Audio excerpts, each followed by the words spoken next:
నమస్తే, నా పేరు తేజస్విని. బీసీఎన్ న్యూస్ కి స్వాగతం. ముందుగా ముఖ్యాంశాలు. గత ప్రభుత్వ విధ్వంస పాలనపై ఏపీ సీఎం చంద్రబాబు అసహనం. వ్యవస్థలన్నీ నాశనమయ్యాయంటూ కలెక్టర్ల సమావేశంలో ఆగ్రహం. ప్రజలకు పాలకులు జవాబుదారీగా ఉండాలన్న డిప్యూటీ సీఎం పవన్. గ్రామ పంచాయతీలను బలోపేతం చేసే దిశగా ముందుకు సాగాలంటూ పిలుపు. ప్రజా సమస్యలకు ప్రాధాన్యతనివ్వాలన్న కడప డీఆర్ఓ గంగాధర్ గౌడ్. అర్జీలను క్షుణ్ణంగా పరిశీలించాలంటూ ఆదేశం. 9న కార్పొరేట్ క్విట్ ఇండియా ఉద్యమాన్ని జయప్రదం చేయండి. రైతులకు పిలుపునిచ్చిన ఏపీ రైతు సంఘం. గత ప్రభుత్వ 5 ఏళ్ల విధ్వంస పాలనతో అంతా నష్టపోయారని ఏపీ సీఎం చంద్రబాబు నాయుడు పేర్కొన్నారు. వెలగపూడి సచివాలయంలో నిర్వహించిన కలెక్టర్ల సదస్సులో సీఎం మాట్లాడుతూ లక్ష్యాలకు అనుగుణంగా అధికారులంతా ముందుకెళ్లాల్సిన అవసరం ఉందని, మనం తీసుకునే నిర్ణయాల వల్ల వ్యవస్థలే మారే పరిస్థితి ఉంటుందని అన్నారు. మంచి నిర్ణయాలు తీసుకుంటే భవిష్యత్ తరాలకు మేలు జరుగుతుందని, మనమంతా కష్టపడితే 2047 నాటికి ప్రపంచంలోనే మనం నెంబర్ 1 గా ఉంటామని, ఈ కలెక్టర్ల సదస్సు చరిత్ర తిరగరాయబోతుందని ప్రజావేదికలో ఆనాటి సీఎం కలెక్టర్ల సదస్సు పెట్టి కూలగొట్టేశారని అన్నారు. ఏపీ ప్రతిష్టను దెబ్బతీసేలా గత 5 ఏళ్ల పాలన సాగిందని, ఒకప్పుడు ఆంధ్ర అధికారులంటే ఢిల్లీలో గౌరవం ఉండేదని, ఇప్పుడు చులకన భావం ఏర్పడిందని అన్నారు. ఇండస్ట్రీ రావాలంటే ఇన్ఫ్రాస్ట్రక్చర్ కూడా లింక్డ్ కాబట్టి రోడ్స్ ఇవన్నీ కూడా మనం డిస్కస్ చేశాం. ఇంత మునుపు ఎప్పుడు కూడా 6 సంవత్సరాల్లో 5 సంవత్సరాల్లో 4 years ease of doing business we are number 1. First year మాత్రం నెంబర్ 2లో ఉన్నాం. దానికే స్పెషల్ పోర్టల్ కూడా తీసుకొచ్చాం, స్టాండర్డైజేషన్ పెట్టాం, డీమ్డ్ క్లియరెన్స్ కూడా పెట్టాం. So that everybody has to work with in that time అని. ఇక్కడ ఫారెస్ట్ లో కూడా డిప్యూటీ సీఎం గారు ఇక్కడే ఉన్నారు. ఇక్కడ ఫారెస్ట్ డిపార్ట్మెంట్ గుర్తుపెట్టుకోవాల్సిన మెజారిటీ మీ దగ్గర పెండింగ్ ఉన్నాయి. మా నోటీస్కి వచ్చే లోపల మీరు క్లియర్ చేసి ఈవెన్ పబ్లిక్ ఇంట్రెస్ట్ ఉండే ప్రాజెక్ట్స్ కూడా కాలయాపన చేస్తున్నారు. మీరు ఎట్లుంటారంటే అడవుల్ని నరికేస్తా ఉంటే అడవులు తోకుపోతా ఉంటే గమనున్నారు. ఇప్పుడు ఒక ఊరికి రోడ్డు కావాలంటే అడం పడుతున్నారు. This is where. అప్పుడు మీకు ఎందుకు వచ్చిందో నాకు తెలియదు. ఇవన్నీ అలాంటి యాటిట్యూడ్ ప్రాబ్లమ్స్ ఉన్నాయి. ఇమ్మీడియట్ గా you review Chiranjeevi and then get it done. రెండోది ఇన్ఫ్రాస్ట్రక్చర్ ల్యాండ్ కూడా హౌస్ సైట్స్ కి ఇచ్చేశారు. ఇండస్ట్రీ రావాల్సిన ల్యాండ్ కొనిస్తే పర్లేదు గాని అలాంటి ల్యాండ్ అంతా ఇంటికి ఫ్రీగా ఇచ్చేయాలి, పాపులారిటీ రావాలి అనే చీప్ గిమిక్స్ చేసి మొత్తం ఇండస్ట్రియలైజేషన్ దెబ్బతీసే పరిస్థితికి వచ్చారు. కొన్ని ఏపీఐసి కూడా గ్రాబింగ్ జరిగాయి. నేను ఒకటే చెప్తున్నా, all collectors should be very firm and protect that land. That is where employment generation కి మెయిన్ గా. చాలా మంది ల్యాండ్ ఇవ్వడానికి కూడా ముందుకున్నారు కొన్ని ఏరియాల్లో. If necessary will go for solar ఎనర్జీకి. అవసరమైతే మంచి ఇది దొరికితే మనం రీలింగ్ అవన్నీ కూడా వేసుకుంటూ లైన్స్ వేసుకోవచ్చు.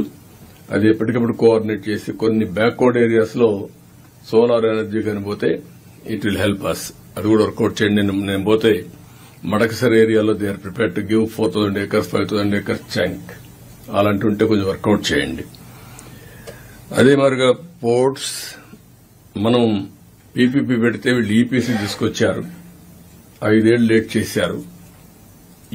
PPP is a tested model. Government ఎక్కడ డబ్బులు ఇస్తాం, గవర్నమెంట్ గ్యారంటీలు ఎక్కడ ఇస్తాం? అనవసరంగా తీసుకొచ్చారు. ఇప్పుడు నేను ఎన్నికపోతే అటు ఇటు కాకుండా పోతుంది. First of all I want to complete the project. ఎన్నికకి వెళ్లిపోవడం కరెక్ట్ కాదు. In the interest of the state we are moving forward. We want to complete all projects. ఏవైతే పోర్టులు ఉన్నాయి 3 ఉన్నాయి, అవి కూడా పూర్తి చేయాలి. ప్రాబ్లమ్స్ అన్ని మీరు వర్కౌట్ చేయండి. ఫిషింగ్ హార్బర్స్ 9 ఉన్నాయి, అవి కూడా మనం కంప్లీట్ చేసుకోవాలి. పోర్ట్స్ మొత్తం 10 ఉన్నాయి, మీరు గుర్తుపెట్టుకోవాలి. 5 ఎగ్జిస్టింగ్ ఉన్నాయి, 3 కొత్త పోర్టులు వస్తున్నాయి, 4 వస్తున్నాయి. ఇంకోటి ఇంకా ఇది చేయలేదు కాకినాడ. ఇవన్నీ కూడా మనం పోర్ట్స్ ఇవన్నీ కంప్లీట్ చేసుకునేదానికి మనం ఇది చేయాలి. ఎయిర్పోర్ట్స్ కూడా 7 ఉన్నాయి. చిన్న ప్రాబ్లమ్స్ మీరు అన్ని సాల్వ్ చేయాలి. ఇంకొక 3 కొత్తగా వస్తాయి. అవి కూడా మీరు ఇది చేస్తే క్లియర్ చేస్తే ఒక 10 ఎయిర్పోర్ట్స్ వస్తాయి. ఈవెన్ ఫ్యూచర్ లో అవసరమైతే ఇంకా 1 మనం యాడ్ చేసుకుని ఆంధ్రప్రదేశ్ లో పోర్ట్ లెడ్ మ్యానుఫ్యాక్చరింగ్ కి వెళ్లాల్సిన అవసరం ఉంది. లాజిస్టిక్స్ లో one of the best state on east Coast. ఇక్కడ గాని మనం గాని ల్యాండ్ గా నుండి ఇండస్ట్రియలైజేషన్ పెద్ద ఎత్తున పోతే చాలా పెద్ద ఎత్తున ఇండస్ట్రియలైజేషన్ వస్తుంది, ఎంప్లాయ్మెంట్ జనరేషన్ వస్తుంది. దీని మీద మీరు ఈజ్ ఆఫ్ డూయింగ్ బిజినెస్ లో నెంబర్ 1 ఉండాలి. ప్రో ఇన్వెస్ట్మెంట్ ఫ్రెండ్లీగా ఉండాలి. ప్రజలు తమపై పెట్టుకున్న నమ్మకానికి న్యాయం చేయాలని ఉప ముఖ్యమంత్రి పవన్ కళ్యాణ్ పేర్కొన్నారు. గత ప్రభుత్వ పాలనలో ఎన్నో అవమానాలు ఎదుర్కొన్నామని, వ్యవస్థలను బతికించాలనే ఉద్దేశంతోనే అన్ని తట్టుకుని నిలబడ్డామని అన్నారు. కలెక్టర్ల సదస్సులో ఆయన మాట్లాడుతూ బలోపేతమైన వ్యవస్థలను గత ప్రభుత్వం ఆటబొమ్మలా మార్చిందని, పాలకులు ప్రజలకు జవాబుదారీగా ఉండాలని అన్నారు. పాలన ఎలా ఉండకూడదో గత 5 ఏళ్ల పాలన తెలియజేసిందని, గ్రామ పంచాయతీలను బలోపేతం చేసే దిశగా ముందడుగు వేస్తున్నామని, ఒకే రోజు రాష్ట్రంలో 13,326 గ్రామ పంచాయతీల్లో ఉపాధి హామీ గ్రామ సభలు నిర్వహిస్తున్నామని, పైలట్ ప్రాజెక్టుగా పిఠాపురం నియోజకవర్గాన్ని ఎంపిక చేసినట్లు పవన్ కళ్యాణ్ పేర్కొన్నారు. గత ప్రభుత్వం నుంచి మాకు థ్రెట్స్ కానీ, ఇంక్లూడింగ్ కుటుంబ సభ్యుల మీద దాడులు కానీ ఇవన్నీ అనుభవించి వచ్చామంటే, ఇంత భరించి మేము ఎందుకు వచ్చామంటే వ్యవస్థల్ని బతికించాలనే చెప్పు. గత ప్రభుత్వం కళ్ళ ముందే మీలాగా చదువుకొని సివిల్ సర్వీసెస్లోకి వచ్చి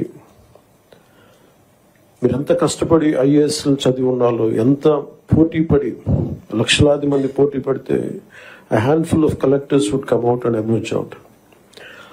అలాంటి ఒక ఎమినెంట్ వ్యవస్థని, బలోపేతమైన వ్యవస్థని గత ప్రభుత్వం దాన్ని ఒక ఆటబొమ్మలా చేయడం మా అందరికీ చాలా బాధ కలిగించింది. మేమందరం కూడా దేనికి బయటకు వచ్చామంటే ఈ వ్యవస్థని బలోపేతం చేయాలి, వ్యవస్థని బలహీనం చేస్తారని చెప్పి at the cost of our life దెబ్బలు తిని, ఒకవేళ మేము రాకపోయినా కానీ ప్రజాక్షేత్రంలో నిలబడి ఈ వ్యవస్థని బలోపేతం చేయాలని ఉద్దేశంతో ఇక్కడికి వచ్చాం. But God's grace and people's commitment, they save the democracy, they brought us into power. ముందు మీకు ఎందుకు దృష్టిలో ఉన్నా చెప్తున్నాం అంటే, we're here to strengthen you, we're here to empower you, we're here to stand by you for good governance and accountable governance. ఇన్ని దశాబ్దాలుగా ఇప్పుడు ఆంధ్రప్రదేశ్, ఉమ్మడి ఆంధ్రప్రదేశ్ కానీ విభజిత ఆంధ్రప్రదేశ్ కానీ ఎప్పుడు ఇంత ఇబ్బంది పడలేదు. గత 5 ఏళ్లుగా ఆంధ్రప్రదేశ్లో పాలన ఎలా ఉందో చూశారు. గతంలో చాలా మంది నా సన్నిహితులు, సహచరులు కొంతమంది చెప్తా ఉన్నారు, ఇదివరకు ఆంధ్రప్రదేశ్లో పనిచేయాలి బ్యూరోక్రాట్స్ అని అనుకుంటే ఐఏఎస్లు కానీ ఐపీఎస్లు కానీ ఎనీ సర్వీసెస్ నుంచి పోటీ పడేవాళ్ళం. ఇదివరకు ఒక మోడల్ స్టేట్గా ఉండేది ఆంధ్రప్రదేశ్. ఇప్పుడు కూడా model state in the last 5 yearsలో. How not to be, ఒక రాష్ట్రం ఎలా ఉండకూడదో తెలియజేస్తాం. ఒకప్పుడు ఒక రాష్ట్రం ఎలా ఉండాలో తెలియజెప్పింది, ఇప్పుడు ఒక రాష్ట్రం ఎలా ఉండకూడదో తెలియజెప్పిందని. So we want to bring back, to take it back to the old state of under the leadership of dynamic leadership of Honorable CM Sri Chandrababu Naidu garu. ఆయన అనుభవం, ఆయన దిశానిర్దేశం ఈ రాష్ట్రానికి బలంగా మేలు చేస్తుందని మీ అందరికీ తెలుసు, మా అందరికీ సంపూర్ణ నమ్మకం ఉంది. నేను పంచాయతీరాజ్ రూరల్ డెవలప్మెంట్తో పాటు forest science and technology, environment శాఖలు కూడా తీసుకున్నాను. వీటిలో కొన్ని మీ సహాయ సహకారాలు కావాల్సినవి, మీరు ఏం కావాలని మేము ఆశిస్తున్నాం చెప్తాను. ఈ ప్రాసెస్లో మా వల్ల మీకు ఒక అడుగు ముందు పడాలి తప్ప ఒక అడుగు వెనక్కి వేయకూడదు, ఇబ్బంది పడకూడదు. అలాంటి తప్పులు ఏదైనా ఉంటే మా తరఫు నుంచి దయచేసి తెలియచేయండి. Will correct our cells. And also we expect you to bring out your best.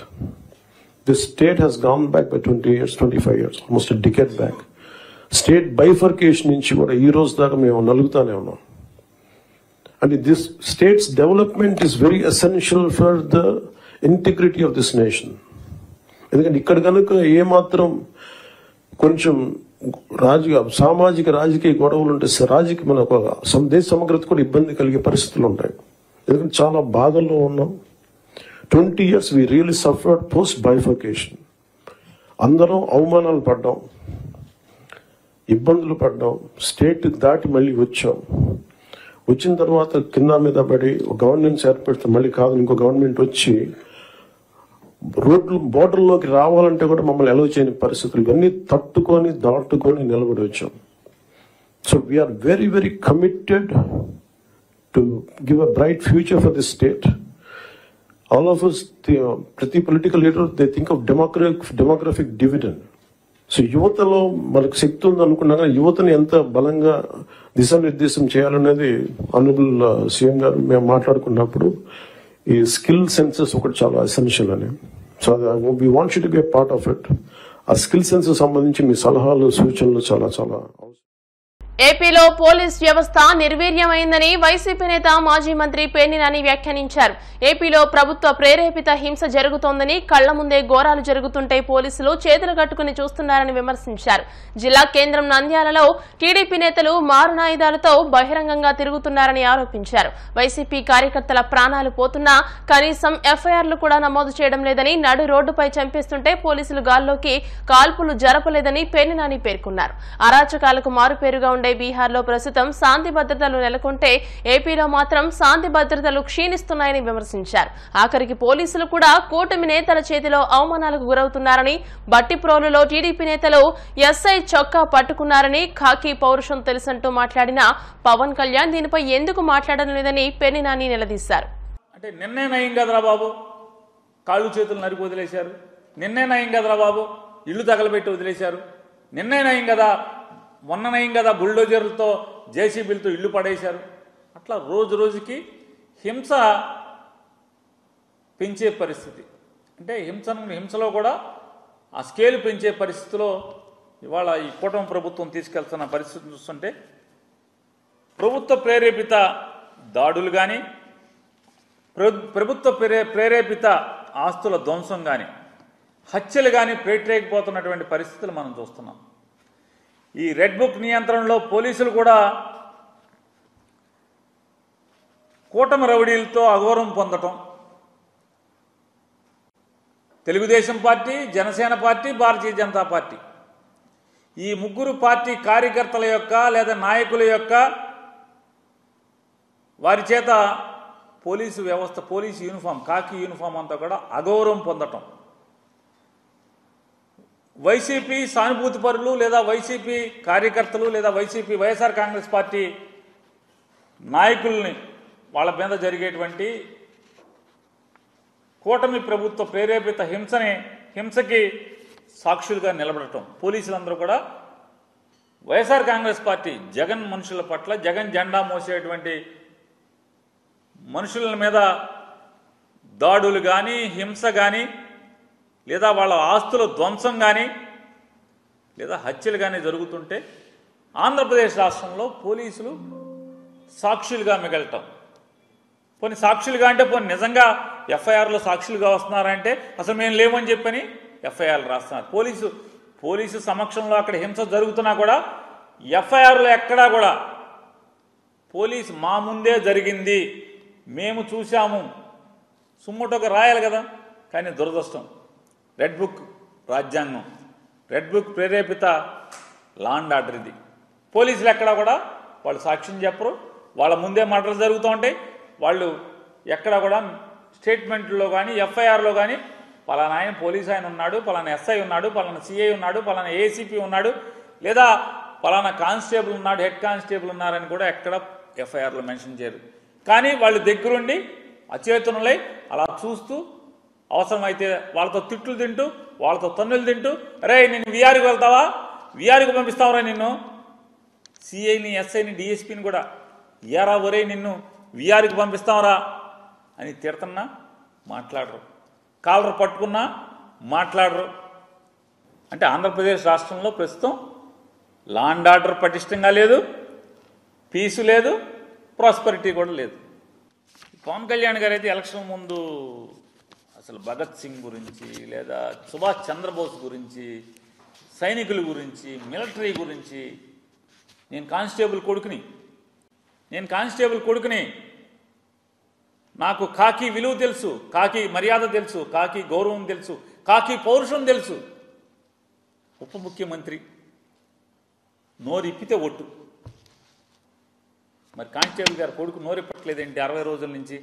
ఈ రకంగా పోలీసుల మీద రోజు తన్నులు, పోలీసులు తంతంటే మాటలు మాత్రం కోటలు దాటినాయి. ఎన్నికల ముందు మాటలు కోటలు దాటినాయి, వీళ్ళ చేతలు మాత్రం పాతాళానికి ఉన్నాయి. 60 రోజులుగా భారతదేశంలో ఏ రాష్ట్రంలో జరగనటువంటి రాజ్య హింస, ప్రభుత్వ ప్రేరేపిత హింస ఈ రాష్ట్రంలో జరగటం, కొనసాగుతూ ఉండటం, హత్యలు, కూల్చివేతలు, ఆస్తుల ధ్వంసం. తిరుపతి జిల్లా పాకాల మండలం దామల చెరువు కోదండరామస్వామి ఆలయంలో హుండీ చోరీ జరిగింది. గతంలో కూడా పలుసార్లు ఈ ఆలయంలో చోరీలు జరిగాయి. సీసీ కెమెరాల పర్యవేక్షణ లేకపోవడం వల్లే ఈ చోరీలు జరుగుతున్నాయని స్థానికులు ఆరోపిస్తున్నారు. గత నెలలోనే ఆలయ హుండీ లెక్కింపు జరిగిందని, ప్రస్తుతం ఈ హుండీలో సుమారు 7,000 రూపాయల వరకు ఉండొచ్చని ఆలయ సిబ్బంది భావిస్తున్నారు. స్థానిక పాకాల పోలీసులు ఘటనా స్థలానికి చేరుకుని కేసు నమోదు చేసి దర్యాప్తు చేపట్టారు. ఇప్పుడు కాసేపు ప్రకటనలు.